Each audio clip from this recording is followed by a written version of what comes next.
बहुत समय पहले मथुरा नगरी पर अत्याचारी राजा कंस का शासन था।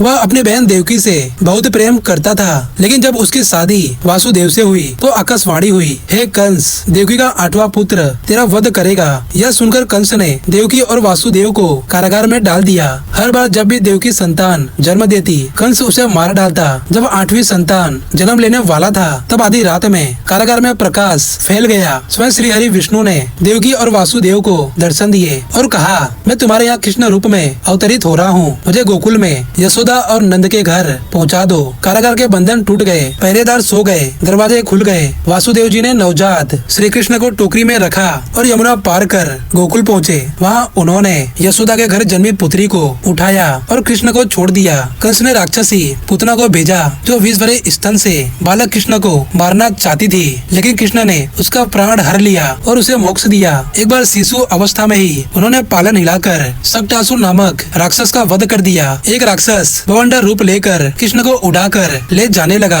बालक कृष्ण ने उसका गला पकड़ लिया और उसे मार डाला। कृष्ण गोकुल की गवालिनियों के घर घर से माखन चुराते और बाल सखाओं संग खेलते। यह उनकी मासूम और प्रिय बाल लीलाओं में से एक है। यमुना नदी में बसे विषैले कालिया नाग ने लोगों का जीना दुर्लभ कर दिया था। कृष्ण ने उसके फनों पर नृत्य किया और उसे पराजित कर यमुना से विदा किया। इंद्रदेव ने गोकुल वासियों पर प्रलयकारी वर्षा की। श्री कृष्ण ने अपनी छोटी उंगली पर गोवर्धन पर्वत उठाकर सबको सुरक्षित किया। श्री कृष्ण ने वृंदावन की गोपियों के साथ रास रचाया। यह भक्ति और दिव्य प्रेम का प्रतीक है। युवावस्था में श्री कृष्ण ने मथुरा जाकर पहलवानों को हराया और अंत में कंस का वध कर दिया। इस प्रकार माता पिता को कारागार से मुक्त कराया। शिशुपाल ने श्री कृष्ण का बार बार अपमान किया। जब उसने 100 बार सीमा लांग दी तो श्री कृष्ण ने सुदर्शन चक्र से उसका वध किया। कुरुक्षेत्र युद्ध में अर्जुन जब शोक में डूबे, तब श्री कृष्ण ने उन्हें भगवत गीता का उपदेश दिया। उन्होंने धर्म, कर्म, भक्ति और मोक्ष का